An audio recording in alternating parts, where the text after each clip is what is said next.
December মাস বাঙালির মাস, মুক্তিযুদ্ধের মাস, বঙ্গবন্ধুর মাস।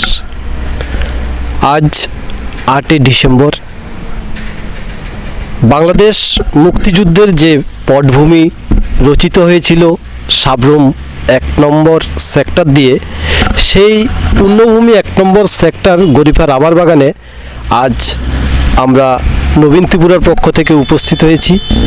আমরা দর্শকদের কাছে 71-এর মুক্তিযুদ্ধের যে আবহ, এই আবহ নিয়ে আমরা একটা, এই যে পটভূমি, যুদ্ধের যে ঐতিহাসিক একটা পটভূমি ছিল, এই পূর্ণভূমির যে একটা গুরুত্ব ছিল, তার ঐতিহাসিক কাহিনী আমরা দর্শকদের সামনে তুলে ধরব আজ। 71-এর ডিসেম্বর মাস, কোটি বাঙালির নিষ্পেষিত স্বপ্নের উপর হানাদার বাহিনীর কষাঘাত, নির্মমতার জবাবের মাস। 7 কোটি বাঙালির এই স্বাধীনতার যুদ্ধে সেদিন সর্বত সাহায্যের হাত বাড়িয়ে দিয়েছিল ভারত। মুক্তি বাহিনী বাঙালির বীর সন্তানদের গেরিলা যুদ্ধের কায়দা শেখানো থেকে শুরু করে গোলা বারুদ আর রসদ সবই সেদিন মুক্ত হস্তে দিয়েছিল ভারতীয় সীমান্ত বাহিনী। আমার সাথে এই পূর্ণভূমিতে আজ উপস্থিত আছেন রাজ্যের বিশিষ্ট সাহিত্যিক তথা মুক্তিযুদ্ধ গবেষক অশোকানন্দ রায়বর্ধন।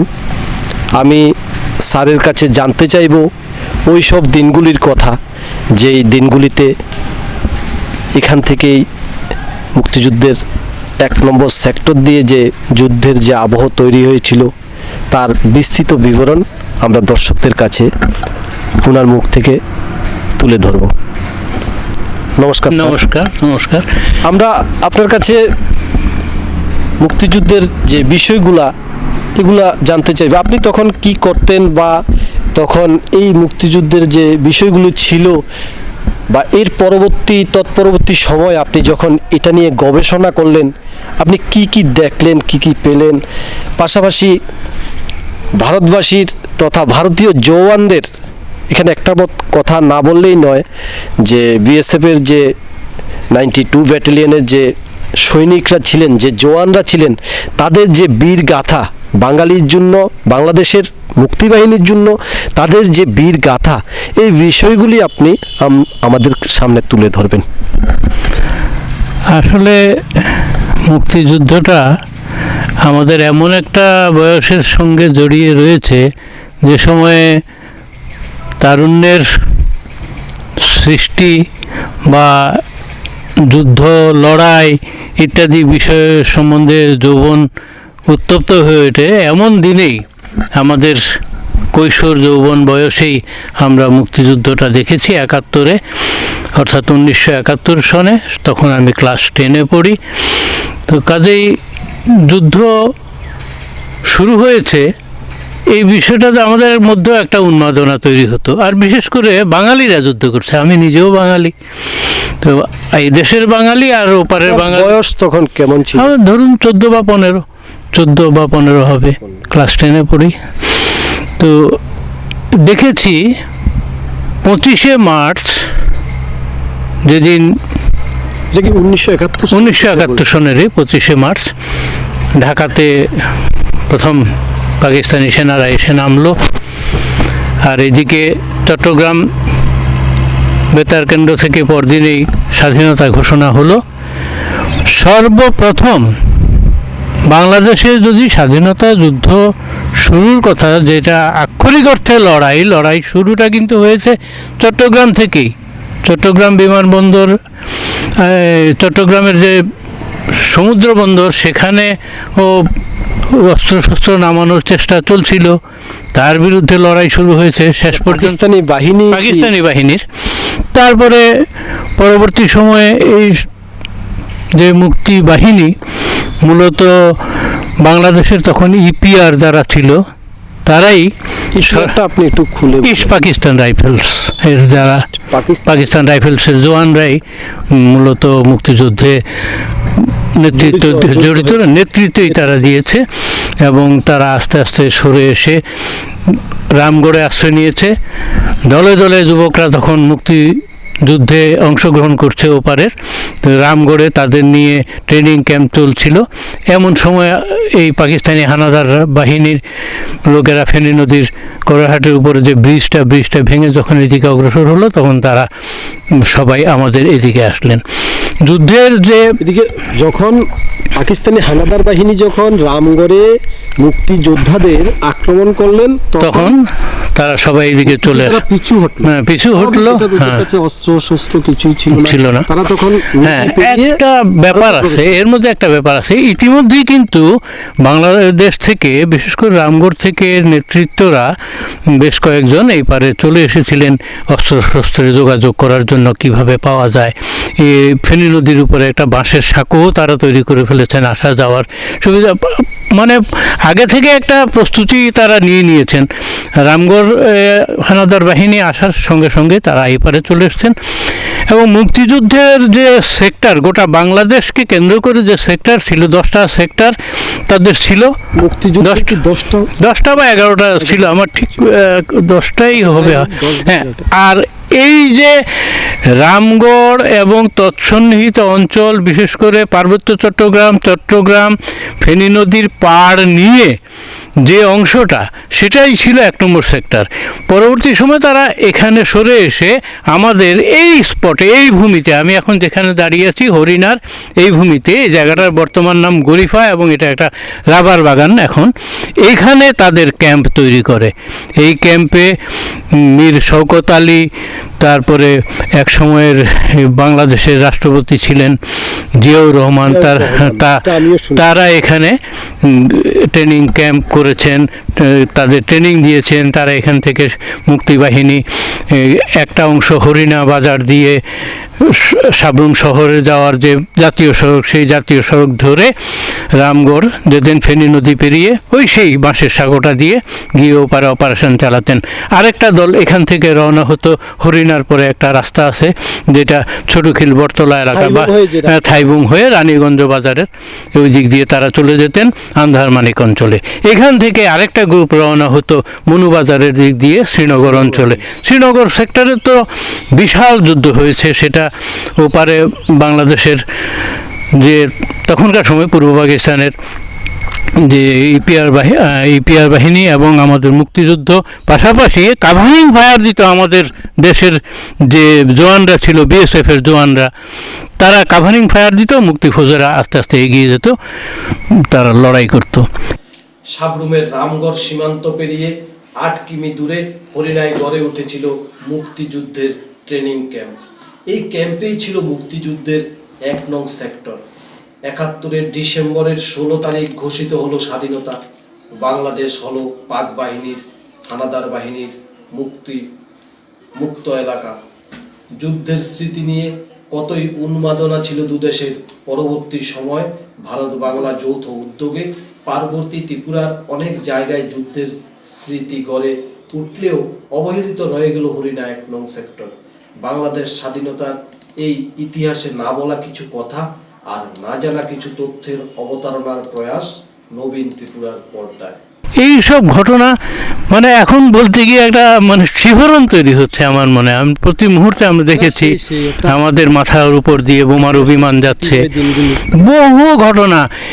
ওই পারের তাদের, আপনি বলছিলেন বোমারু বিমানের কথা, আমরা দর্শকদের একটা বিষয় শোনাতে চাইবো আপনার মুখ থেকে, যে বোমারু বিমান যে বিষয়টা আমি আরও শুনেছিলাম যে সাবরুম দিয়ে প্রথম বোমারু বিমানগুলো খুব নিচু এলাকা দিয়ে উড়ে যেত তখন একটা কিছু। হ্যাঁ, ডিসেম্বর মাস, তখন কোনো স্কুলে অ্যানুয়াল পরীক্ষা চলছে বা কোথাও পরীক্ষার প্রস্তুতি চলছে, বছরের শেষ সময় স্কুল আওয়ার 11টার দিকেই এই 3-3টে বিমান হঠাৎ করে আমাদের মাথার উপর দিয়ে উড়ে গেল, গিয়ে ওপারে কয়েকটা বোম্বিং করলো, ফিরে আসলো। 6ই ডিসেম্বরের ঘটনা, সম্ভবত 6 বা 7 হবে, 7 তারিখও আরেকবার এসেছিল। তো তারপর থেকেই কিন্তু এই হানাদার বাহিনী দুর্বল হয়ে গেল, পিছু হটতে চেষ্টা করলো, আস্তে আস্তে বাংলাদেশ স্বাধীন হয়। কিন্তু আমাদের কথাটা হলো এই যে 1 নম্বর সেক্টরে এত কর্মকাণ্ড, যেখান থেকে যুদ্ধের প্রস্তুতি এবং সর্বপ্রথম লড়াই শুরু বাংলাদেশে, দেখা যাচ্ছে এই জায়গাটা আজও অবহেলিত হয়ে আছে। এই জায়গাটা সম্বন্ধে খুব একটা জানি না বাংলাদেশের মুক্তিযুদ্ধ আর্কাইভে কতটা কি হয়েছে। তো বিশিষ্ট ব্যক্তিরা ওপারে যারা আছেন তারা এটা অনুভব করেন। ইভেন আনিসুজ্জামান কিছুদিন আগে উনি মারা গেছেন। আনিসুজ্জামান উনি কে আপনার? একজন ভাষাবিদ, বাংলাদেশের প্রাজ্ঞ লোক, জাতির প্রদীপ হিসেবে বলা যেতে পারে ওই দেশের, বা উনি উপমহাদেশ না বিশ্ব বিশ্রুত ব্যক্তি ডক্টর আনিসুজ্জামান। তিনি তখন চিটাগাং থাকতেন, সেখান থেকে এসে এই মুক্তিযুদ্ধ চলাকালীন সময়ে উনি আমাদের এই দেশে এসে ছোটখিলে তখন একটা প্রাইমারি স্কুলের পাশে একটা মাডওয়াল ছিল, মাডওয়ালে তারা তাদের পরিবার সহ বেশ কদিন ছিলেনও, তারপর তারা আস্তে আস্তে সরে যান। পরবর্তী সময়ে বাংলাদেশের শ্রেষ্ঠ কয়েকজন ব্যক্তিত্ব যারা রাষ্ট্রকে মানে সচল রাখবেন তেমন বুদ্ধিজীবীদের মধ্যে উনি একজন ডক্টর আনিসুজ্জামান। আনিসুজ্জামান নিজে একটা বই লিখেছেন আমার ৭১। সেই আমার ৭১-এ ওই সরুখিলের ওই মাটির ঘরের কথা আছে। এরকম বহুজন, অল্প কদিন আগে মারা গেছেন আলী জাকের সাহেব, বিখ্যাত অভিনেতা, বাংলাদেশ নয় শুধু উপমহাদেশের একজন শ্রেষ্ঠ নাট্য ব্যক্তিত্ব। উনিও একবার আলাপচারিতায় আমাদের সাবরুমেরই একজনের কাছে বলেছেন যে উনি সাবরুম হয়ে পরবর্তী সময়ে কলকাতা গেছেন। বিশিষ্ট সাহিত্যিক বিপ্রদাস বড়ুয়া, তিনি আগরতলা একটা সেমিনারে এসে বলেছেন যে তিনি সাবরুম দিয়ে পরবর্তী সময়ে অন্যত্র গেছেন। বাংলাদেশের একজন সেরা লেখিকা, তার গ্রন্থ সাবরুমের পটভূমিকা উঠে এসেছে, সাবরুম নামটা এসেছে। কিছু কিছু দেখা যাচ্ছে এই বিষয়গুলো আছে, কিন্তু সরকারি তরফে এই জায়গাটা সংরক্ষণ বা এখানে কোনো স্মৃতিসৌধ তৈরি করা, বা অন্তত এই যে একটু আগে আমরা দেখলাম যে একটা বিশাল জায়গা যেখানে মুক্তিযোদ্ধা যারা যুদ্ধে নিহত হয়েছেন তাদের এখানে কবর দেওয়া হতো, সমাধিস্থ করা হতো, সেই জায়গাটা আজকে এইভাবেই অ্যাবান্ডেন্ড অবস্থায় পড়ে আছে, সেটাকে সংরক্ষণের কোনো ব্যবস্থা হচ্ছে না। ইভেন এই জায়গাটাতে জিয়ারত করার জন্য কেউ আসেন না। ১ নম্বর সেক্টর টোটালি আমাদের মনে হচ্ছে যে এটা আলোচনার বাইরেই থেকে যায়, অবহেলিত রয়ে গেছে মনে হচ্ছে। তো আমরা চাই যে এটা একটু প্রচারের আলোকে আসুক। আগামী আমরা তো আর কদিন, আমরা তো যুদ্ধে যাইনি, যুদ্ধটা দেখেছি, তারপরেও আমাদের ভিতরে একটা আবেগ কাজ করে, একটা স্মৃতি কাজ করে। আমাদের পরে প্রজন্ম এটা কতটা ধরে রাখবে, তারপরেও এটা থাকবে কি না, এখনও সময় রয়েছে। আমাদের বাংলাদেশেও যারা এই মুক্তিযুদ্ধে অংশগ্রহণ করেছেন, রামগড় বা তৎসন্নিহিত অঞ্চলে অনেকেই রয়েছেন বয়স্ক মুক্তিযোদ্ধারা, তাদের সঙ্গে কথাবার্তা বলে, ভারত সরকারের সঙ্গে কথাবার্তা বলে, বাংলাদেশ সরকারের সঙ্গে কথাবার্তা বলে যৌথভাবে একটা কিছু করা যায় কিনা, এটা আমি প্রস্তাব রাখছি। আচ্ছা, আমাদের এই যে মুক্তিযোদ্ধা যারা ছিলেন, ওরা বাংলাদেশে যখন গেরিলা আক্রমণে যেতে, তখন কোন রাস্তা দিয়ে ওরা? এই হরিণার রাস্তা দিয়ে যায়, সাবরুম দিয়ে রামকোট যাইতো। হরিণার রাস্তা হয়ে সাবরুম, রামকোট যায়। আচ্ছা, তখন হরিণা বাজারের কি অবস্থা ছিল? হরিণা বাজার তো আপনার সরকারের মতো ছিল, তখন ছোট দোকান আছিল, এই সময় তো বড় ঘর তো আসিল না।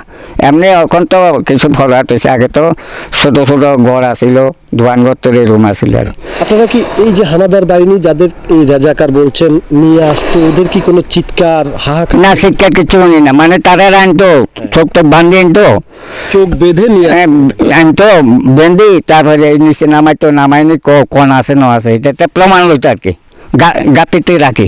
আচ্ছা, নিচে ফেলাইনি, নিচে গাতি। হ্যাঁ, তো তারা এইসব মুখ টুক খুলে দিত, মুখ বন্ধ না খুলে দিত, আরে চিনস না মুখ, মানে এইসব কথাটা করতো আর কি। আচ্ছা, বা হেরও চিনল, তারাও আবার চিনল। তো এই তো তারা যে ধরা যখন বলছে আবার যা করে তাতে এইসব নিচে ফেলায়, ধরে হাতির মতো নিচে ফেলায়, তো হাতি সত্য পারে না, এই তো মানে গাতেরটা হালায়, তারপর শক্ত আগে বন্ধ থাকলে পরে খুলে দিই, তারপর করতে আবার কয়েছে রাজাকাররা বাংলাদেশে তো রাজাকারের মাথা আনছে। তো কই গেছে আমরা ছাইটা মারলে কয়েছে আঘাত তো হয়ে গেছে গাড়ি করে, এখানে যা ঘটনা হয়েছে এখানে রাখতো না, সেটা এখানে মুছে যেত। তারা এই রামগঞ্জে আমরা সুবিধা তো এখানে সব এই সাবরুমেতে হরিণাতে এগুলো তো যাতায়াত বেশি, মানুষের সংখ্যা বেশি বাঙালি, তো ফাঁকে ফাঁকে তারা চলে এলে মানে গেট আছে, গেট খুলে দিলে তারা চলে আসবো, কিন্তু আমরাও সেসব যুক্ত দিত না। আমরা তাদের ওই বাংলাদেশ থেকে হ্যাঁ, বাহিনী নিয়ে আসতেন, হ্যাঁ। তখন আর আপনাদের ঢুকতে যুক্ত দিত না, মানে দেখতেও দিত না, কেলে আপনারা সেদিকে থাকেন। আর এমনি আমরা আসা যাওয়া করি, যে সময় তারা না ধরবো সেই সময় ধরে 17,000 আমরা বাড়িতে তার মানে কথাটা কর, তারপর কোনান্তন ধরেন খাইবার টাইবার কিছু মোরগ বা পাড়া বা যা পায় তারা আনে, এটা তো অভাব তো। তুই আমরা বাইর থেকে তারা ওই আনে কি যেন আছে যেন আমরা অলরেডি ওইলে ডোগা ডাগা কিয়া কিয়া করছেন, এগুলো তারা খাইতো আনতো, ডাক্তার তো আছে, অভাব ছিল। তো আমরা ডাল টাল দিয়ে তো তারা আমরা মা তারে ধরো বোন খ, তো তারও ওই হলান্তি থাকলে তারা থেকে আনে, আমরা মাথা হ্যাঁ জানতো তো করছি। ওখান থেকে তো নাই, ওখান মুখে কই গেছে, ইন্দিরা কই গেছে এখানে অবশ্যই থাকবো, অবশ্যই হইব ভবিষ্যতে, এটা টিকে দিয়েছে। হ্যাঁ কিন্তু এখনো হয়, এটা হয় না। ওখানে তারা এখানে একটা স্মৃতিসৌধ, হ্যাঁ ওই তো এখানে অফিস হইব কইছে, কিন্তু এখন তো আপনার এই বাগান করে গেছে, তারা কোম্পানি বাগান করে গেছে ওই এখন হরস্টরে ধরেন রিজার্ভে, এখন তারা অফিস বাগান করছে, এটা অফিসও করছে। এটা বড় আছিল, এটা খেলা টেলা তারা ট্রেডিং করতে সেদিকে বড় টিলা, এগুলা এই জানুয়ারি বুঝে আমরা এইসব ম্যাচটা করতো তো সব পরিষ্কার টিলা আছিল, ইগা পুরা পরিষ্কার, ইগা পুরা পরিষ্কার। এগুলা মুক্তিযুদ্ধেরা যে সময় মুক্তিযুদ্ধ নয় এগুলো ম্যাচটা করছে, ম্যাচটার দাম নাই আর বন্ধ হয়ে গেছে, তো তো যুদ্ধ লাগছে আর এবার দাম আর বড় না। এই সেই পুণ্য সলীলা রূপাইছড়ি, যেই যার জলে অবগাহন করে মুক্তিযোদ্ধারা নিজেদের ঘর্মক্লান্ত শরীর প্রতিরাতের যুদ্ধের পর প্রতিরাতে দেশমাতৃকার জন্য লড়াইয়ের পর এই সেই পুণ্যশলীলাতে এসে অবগাহন করতেন, ওরা নিজেদের শরীরকে শান্ত করতেন। আজ আমরা সেই রূপাইছড়ির জলের অবগাহনে এসেছি, যেখানে মুক্তিযোদ্ধাদের অনেক রক্ত, অনেক ঘামের স্রোত রয়ে গেছে। দর্শকবৃন্দ, আমরা শুনলাম অশোক স্যারের কাছে, আমরা এও জানলাম যে আনিসুর জামান সাহেব অনেক চেষ্টা করেছেন। আমি ব্যক্তিগতভাবে আমিও এসেছিলাম অনেক বাংলাদেশের অনেক প্রশাসনিক কর্তা ব্যক্তিদের নিয়ে, তারা বারবার এসেছিলেন এই জায়গাটায় কিছু একটা স্মৃতিসৌধ করার ইচ্ছা বা বাসনা নিয়ে। আমরা ভারতবর্ষের বিখ্যাত সাহিত্যিক সুনীল গঙ্গোপাধ্যায়ের পূর্ব পশ্চিম উপন্যাসও কিছুটা এর বিবরণ পেয়েছি, মুক্তিযুদ্ধের আবহে হরিণাবাজারের কাহিনীও শুনেছি। স্মৃতি বলতে গেলে স্মৃতি সত্যিই সতত। আজকে আমরা সেই স্মৃতির চারণ করতে এসে অত্যন্ত আবেগপ্রবণভাবেই বলছি, সাবরুমের মানুষ আমরা চাই এই মুক্তিযুদ্ধের যে পুণ্যভূমি, এই পুণ্যভূমিতে সে বাংলাদেশ অথবা ভারত সরকার যারাই এই সেক্টর নিয়ে কাজ করেছেন তাদের আবেগকে, তাদের স্মৃতিকে সম্মান জানানোর জন্য ভারতবর্ষের 92 ব্যাটালিয়ন এর বিএসএফ জওয়ানদের সেই ওরাও অনেকে এই যুদ্ধে প্রাণ হারিয়েছেন, তাদের স্মৃতিকে সংরক্ষণ করে রাখার জন্য আমরা চাইব এই পুণ্যভূমিতে একটা স্মৃতিসৌধ একটা হোক, কিছু একটা। এতে সাবরুম 1 নম্বর সেক্টর যুদ্ধের মুক্তিভোজ যারা ছিলেন তাদের স্মৃতিকে সম্মান জানিয়ে একটা স্মৃতিসৌধ হোক। আমরা নবীন ত্রিপুরার পক্ষ থেকে এই জিনিসটাই চাইব। রাজ্যের অন্যতম খ্যাতিসম্পন্ন জাদুকর একে নন্দীর একক জাদু প্রদর্শনী হবে ধর্মনগরে। 3 দিন ব্যাপী জাদু প্রদর্শন শুরু হবে 11ই ডিসেম্বর থেকে শেষ হবে 13ই ডিসেম্বর।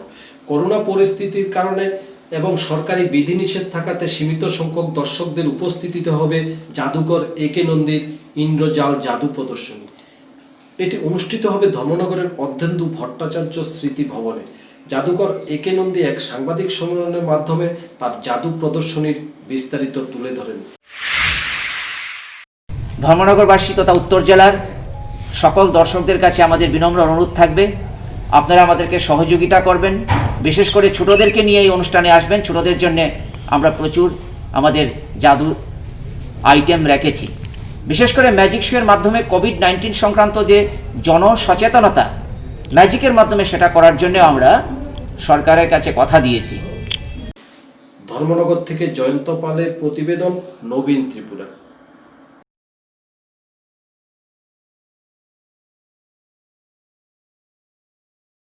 বৃহস্পতিবার ছিল বিশ্ব মানবাধিকার দিবস, আর এই দিনটি পালন করল ত্রিপুরা পিপলস ফ্রন্ট। এদিন তেলিয়ামুড়ার চাকপাঘাট ব্যারেজ সংলগ্ন এলাকাতে তাদের উদ্যোগে এক অনুষ্ঠান হয়। সাধারণ মানুষের দাবি দেওয়া কিভাবে আদায় করতে হবে এবং সাধারণ মানুষ কিভাবে বাঁচবে, এই বিষয়গুলো নিয়ে আলোচনা করেন টিপিএফ দলের তেলিয়ামুড়া বিভাগীয় সভাপতি কান্তিলাল দেববর্মা, অমর জমাতিয়া সহ অন্যান্য নেতৃত্বরা। সিপাহীজলা জেলা প্রশাসনের উদ্যোগে বৃহস্পতিবার বিশালগড়ে বাজার ইন্ডিয়া নামে শপিং মলে প্রাকৃতিক দুর্যোগের মহড়া অনুষ্ঠিত হয়। এদিনের প্রাকৃতিক দুর্যোগ মোকাবেলা মহড়াতে অংশ নেন গোকুলনগর এনডিআরএফ এবং বিশালগড়ের অগ্নি নির্বাপক বাহিনীর কর্মীরা। প্রাকৃতিক দুর্যোগ মোকাবিলা মহড়াতে উপস্থিত ছিলেন সিপাহীজলা জেলার অতিরিক্ত জেলা শাসক সহ বিশালগড় মহকুমা শাসক। এদিনের মহড়া দেখতে উৎসুক জনতার ভিড় ছিল লক্ষণীয়। मिनिस्ट्री ऑफ होम अफेयर्स और national disaster management authority NDMA और हमारे डायरेक्टर जनरल श्री सत्यनारायण प्रधान और commandant first battalion NDRF Guwahati Shri Randhir Singh Gill के दिशा निर्देश में और डिस्ट्रिक्ट एडमिनिस्ट्रेशन सिपाही ज़िला को हमें चुना। हमने एक पायलट प्रोजेक्ट है कि अगले 3 सालों के अंदर में इंडिया के सभी डिस्ट्रिक्ट में हमने वहाँ डिज़ास्टर स्पेसिफिक मॉक एक्सरसाइजेस करनी है। तो उसी क्रम में सिपाही ज़िला डिस्ट्रिक्ट को चुना गया त्रिपुरा गवर्नमेंट की तरफ से, और यहाँ पर डिस्ट्रिक्ट एडमिनिस्ट्रेशन की तरफ से डिस्ट्रिक्ट मैनेजमेंट अथॉरिटी और फुल्ली यहाँ पे SDM Vishalgarh, ADM disaster management सिपाही ज़िला, इनके तत्वाधान में हमने एक मॉक एक्सरसाइज यहाँ विशालगढ़ में विशाल मेगा मार्ट मल्टीपल बिल्डिंग में, जहाँ पे हमने एक अर्थक्वेक सिनेरियो पे मॉक एक्सरसाइज की है।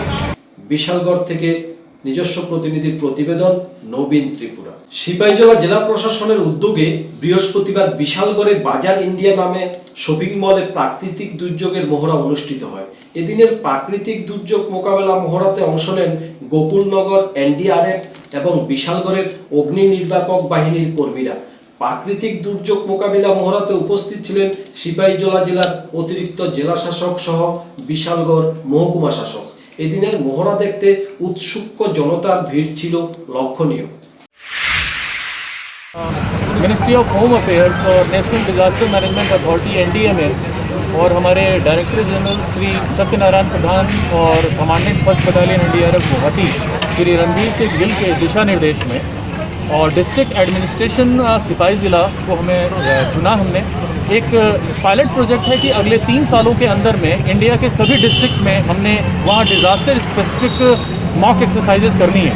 तो उसी क्रम में सिपाही ज़िला डिस्ट्रिक्ट को चुना गया त्रिपुरा गवर्नमेंट की तरफ से, और यहाँ पर डिस्ट्रिक्ट एडमिनिस्ट्रेशन की तरफ से डिस्ट्रिक्ट मैनेजमेंट अथॉरिटी और फुल्ली यहाँ पे SDM Vishalgarh, ADM disaster management सिपाही ज़िला, इनके तत्वाधान में हमने एक मॉक एक्सरसाइज यहाँ विशालगढ़ में विशाल मेगा मार्ट मल्टीपल बिल्डिंग में, जहाँ पे हमने एक अर्थक्वेक सिनेरियो पे मॉक एक्सरसाइज की है। বিশালগড় থেকে নিজস্ব প্রতিনিধির প্রতিবেদন, নবীন ত্রিপুরা। ডিসেম্বর মাস থেকে শুরু হয়ে যায় পিকনিকের মরশুম। রাজ্যের বিভিন্ন পার্কগুলো সহ সিপাহীজলা অভয়ারণ্যে ভ্রমণ পিপাসুদের ভিড় জমে যায়। কোলাহলমল হয়ে ওঠে পিকনিক স্পটগুলো। রাজ্যের বিনোদনের অন্যতম আকর্ষণ সিপাহীজলা অভয়ারণ্যে এই মরশুমে ভিড় থাকতো। গেটের সামনে থাকতো গাড়ির সারি, দোকানগুলোতে থাকতো মানুষের ভিড়। ভিড় সামলাতে গলদঘর্ম হয়ে যেত কর্মীরা। অথচ এবার ডিসেম্বর মাসের 10 দিন সময় পেরিয়ে গেলেও এখনও সিপাহীজলা চিড়িয়াখানাতে পর্যটকদের আনাগোনা এক প্রকার নেই বললেই চলে।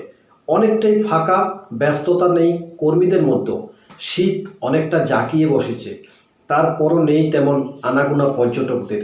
যদিও অন্যান্যবারের মতো এমন সময় পর্যটকদের ভিড় থাকতো প্রচুর। বিশালগড় থেকে নিজস্ব প্রতিনিধির প্রতিবেদন, নবীন ত্রিপুরা। প্রভারীর সাথে দেখা করার জন্য গত রবিবার আগরতলাতে যাওয়াতে 3 বিজেপির পুরনো নেতৃত্বকে দলের অফিসে নিয়ে গিয়ে পেটালো নব্য বিজেপিরা। ঘটনাটি ঘটেছে শুক্রবার বিলোনিয়া বিজেপি অফিসে। আক্রান্তরা 3 জনের নামে বিলোনিয়া থানায় মামলা দায়ের করেছে। বিলোনিয়া মণ্ডলের যুব মোর্চার সাধারণ সম্পাদক সহ 2 জন বুথ কর্মকর্তা গত রবিবার রাজধানীতে যায় দলের প্রভারীর সাথে দেখা করার লক্ষ্যে। শুক্রবার দুপুরে যুব মোর্চার সাধারণ সম্পাদক অজিতাভ মজুমদারকে দলীয় অফিসে যাওয়ার জন্য বলে দলের নেতা প্রদ্যুৎ সরকার। অজিতাভ সহ অন্য 2 বুথ নেতৃত্ব সুজন সাহা এবং সায়ন্তন দাস বিলোনিয়া বিজেপি মণ্ডল অফিসে গেলে এই 3 জনকে প্রদ্যুৎ সরকার, রাকেশ বৈদ্য, বিনয় মজুমদার নামে এই 3 জন মারধর করে বলে অভিযোগ। এ নিয়ে এই 3 জনের নামে বিলোনিয়া থানায় মামলা দায়ের করা হয়। কেন আগরতলা গেল এই অভিযোগ তুলে এই 3 জনকে মারধর করা হয় বলে অভিযোগ। কি দেশে ঘটনা? আজকে ঠিক ধরো সকাল বলতে দুপুরবেলায় প্রায় 1টার দিকে আমি থানার সামনে দিয়ে ভিতর বাজার যাচ্ছিলাম। কোন থানা? এই বিলোনিয়া থানার সামনে দিয়ে। তখনই বিলোনিয়া থানার সামনে কিছু ছেলেকে দেখতে পাই আমার পরিচিত। তারপর একটা ছেলেকে ডাক দিয়ে আমি কথা বলছিলাম, অলোক নাম ছেলেটা, ডাক দিয়ে কথা বলছিলাম। হঠাৎ করে একটা গ্রুপ যেখানে দাঁড়িয়ে রয়েছে থানার সামনে, সেখান থেকে একটা ছেলের নাম হলো প্রদ্যুৎ সরকার, বাড়ি ওর মনুরমুখ। ওর বাবার নাম সম্ভবত যাত্রামোহন সরকার হবে, যাত্রামোহন সরকার, মনুরমুখ বাড়ি। তো যাত্রামোহন সরকারের ছেলে আমাকে বললো পার্টি অফিসে যা, তোর সাথে কথা আছে। তো আমি পার্টি অফিসে তারপর গেলাম, আমি গেলাম, সায়ন্তন দাস যার বাড়ি 1 নম্বর টিলে ও গেছে, আর সুজন দা গেছে। তো যাওয়ার পরে আমাদের উপর হঠাৎ করে আমরা বললাম কেন ডেকেছো, দাদাকে জিজ্ঞেস করলাম প্রদ্যুৎদাকে কেন ডেকেছো আমাদেরকে। তখন প্রদ্যুৎদা সাথে সাথে বললো তোরা কেন সেই প্রোগ্রামে গেছিস যেই প্রোগ্রামের মধ্যে বিপ্লব হঠাৎ স্লোগান উঠেছে। আমরা বলেছি আমি বিপ্লব হঠাৎ স্লোগান দিয়েছি বা আমরা দিয়েছি, তুমি কি সেটা দেখেছো? তুমি ভিডিও ফুটেছে তোমাকে, তুমি কেন মিথ্যা কথা বলছো? এই কথা বললাম। ওরা বলছে যাবি কেন, আর যদি যাস কখনো এমন তাহলে তোকে দেখে নেব। তখন আমরা বলছি কেন দেখে নেবে? সেখানে তো আমাদের রাজ্য প্রভারী এসেছিল, বিজেপির রাজ্য প্রভারী বলে যে সমস্ত কর্মীদের সাথে কথা বলবে, তার জন্য আমরা গেছি। আমরা যেহেতু বিজেপি করি, 3 তারিখের আগের থেকে বিজেপি আমরা দলের জন্য খেটেছি, এই ইলেকশনের জন্য খেটেছি, মানুষের জন্য খেটেছি। আজ আমরা প্রতারিত হচ্ছি। তারপর এগুলি যে বলার পর ওরা বলছে না যেতে পারবি না, কোনোভাবেই যেতে পারবি না, আমাদের কথার বাড়ি চলতে পারবি না, আমরা যাদের পাঠাবো ওরাই যেতে পারবে। তৎক্ষণাৎ সময়ে মণ্ডল সভাপতি আমাদের গৌতম দত্তগুপ্ত, উনি পার্টি অফিসের সামনের ঘরে ছিল, তিনি সেই ঘর থেকে বেরিয়ে চলে গেছেন। তখনই সাথে সাথে আমার উপর, সুজনদার উপর আর যে সায়ন্তন দাস, আমরা 3 জনের উপর প্রচণ্ডভাবে হামলা হয়। এমনকি পরবর্তী সময় আমাদের মেরে ফেলার হুমকিও দেওয়া হয়। ওরা আমাদেরকে দেখে নেবে এমন পরিস্থিতি। প্রদ্যুৎ সরকার রয়েছে, যার বাবার নাম যাত্রামোহন সরকার, মনুরমুখ বাড়ি, বিনয় মজুমদার মাইছড়া বাড়ি, বাবার নাম হলো সুকেন মজুমদার। তারপর মনুরমুখের রাকেশ বৈদ্য, তার পিতা এখন নেই, সুনীল বৈদ্য। এই 3 জন আমাদেরকে খুব হুমকি ধুমকি দেয়। এমনকি দেখে নেওয়ার জন্য ওরা আমাদের দেখে নেওয়া বলে প্রচণ্ডভাবে হুমকি দেয়। আমরা এখন বিলোনিয়া থানার মধ্যে এই ব্যাপারে আমরা একটা মামলা করেছি। এমনকি আমরা বর্তমান অবস্থায় আমরা প্রচণ্ড একটা সন্দেহের মধ্যে আছি, হঠাৎ করে আমাদের উপর হয়তো বিভিন্নভাবে হামলা হয়ে যেতে পারে।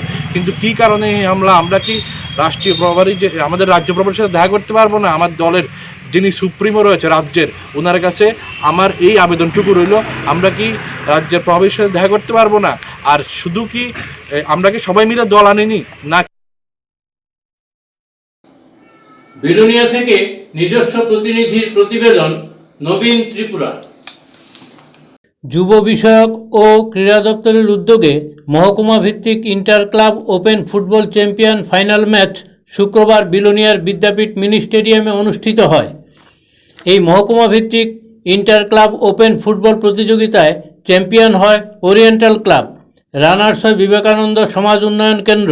এদিনের এই প্রতিযোগিতায় ক্রীড়া দপ্তরের আধিকারিকরা ছাড়াও স্থানীয় বিশিষ্ট ব্যক্তিবর্গ উপস্থিত ছিলেন। বিলোনিয়া থেকে সুমন নাগের প্রতিবেদন, নবীন ত্রিপুরা।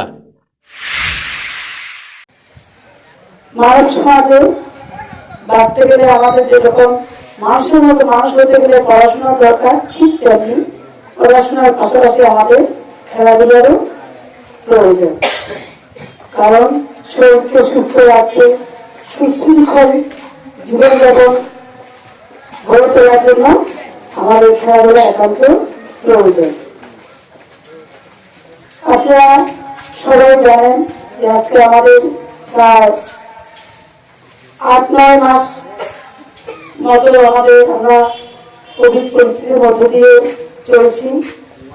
এই পরিস্থিতিতে খেলাধুলা সবকিছু বন্ধ, তারপর আমাদের সরকার প্রতিনিয়ত কিভাবে এই কোভিড এই করোনা পরিস্থিতিকে মোকাবিলা করার জন্য প্রতিনিয়ত লড়াই করে যাচ্ছেন এবং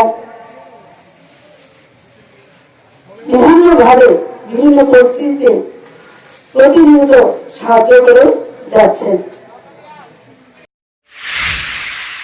শুক্রবার বোকাপাস্থিত 31 নম্বর বিএসএফ ব্যাটালিয়নের উদ্যোগে 1971 সালের পাক ভারত যুদ্ধে বিএসএফের 31 নং ব্যাটালিয়নের 9 জন শহীদের স্মরণে শ্রদ্ধাঞ্জলি জ্ঞাপন করা হয়।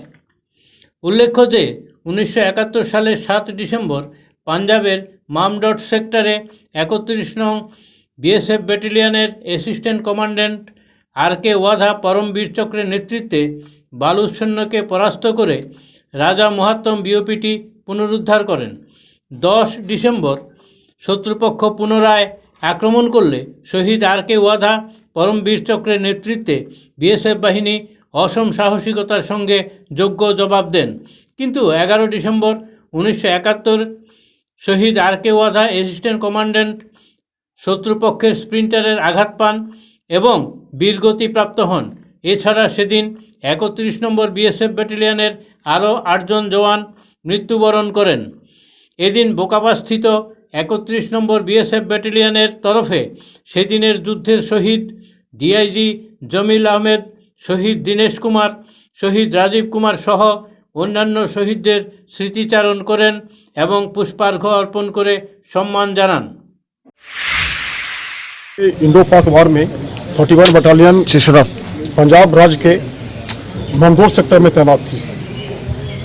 जो बीओपी राजा मोहतम 30 बटालियन के पास में था, उस समय आर्मी ने अपनी टू टैक्टिकल प्रोग्राम के मुताबिक बीएसएफ को आदेश दिया कि आप राजा मोहतम बीओपी को खाली करें। जब बीएसएफ ने उस बीओपी को खाली किया तो पाकिस्तान आर्मी के 9 बलूच ने उस पर कब्जा कर लिया। अगेन उस समय जो आर्मी के ब्रिगेड कमांडर थे, उन्होंने 31 बटालियन के कमांडेंट संपूर्णानंद को आदेश दिया कि आप इस बीओपी को 7 दिसंबर तक इसको दोबारा कब्जा करें।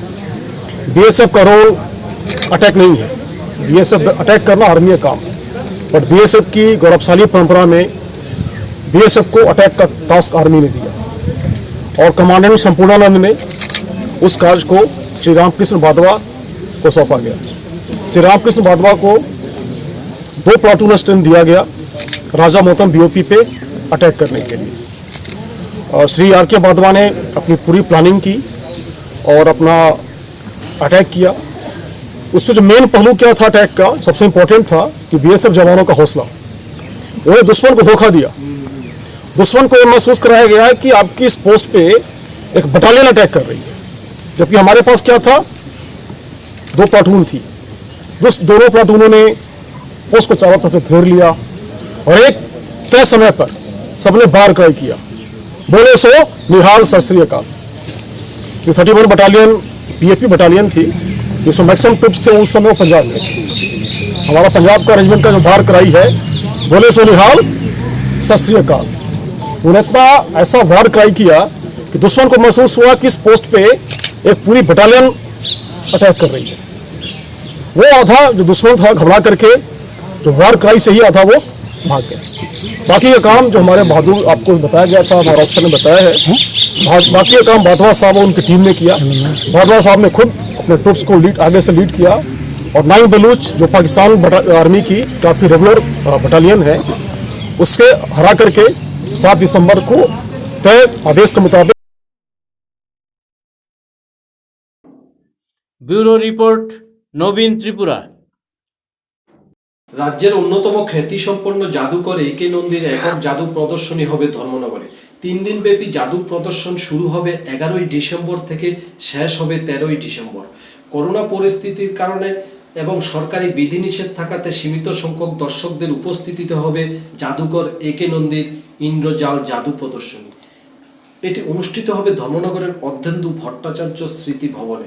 জাদুকর একে নন্দী এক সাংবাদিক সম্মেলনের মাধ্যমে তার জাদু প্রদর্শনীর বিস্তারিত তুলে ধরেন। ধর্মনগরবাসী তথা উত্তর জেলার সকল দর্শকদের কাছে আমাদের বিনম্র অনুরোধ থাকবে, আপনারা আমাদেরকে সহযোগিতা করবেন, বিশেষ করে ছোটদেরকে নিয়ে এই অনুষ্ঠানে আসবেন। ছোটদের জন্য আমরা প্রচুর আমাদের জাদু আইটেম রেখেছি।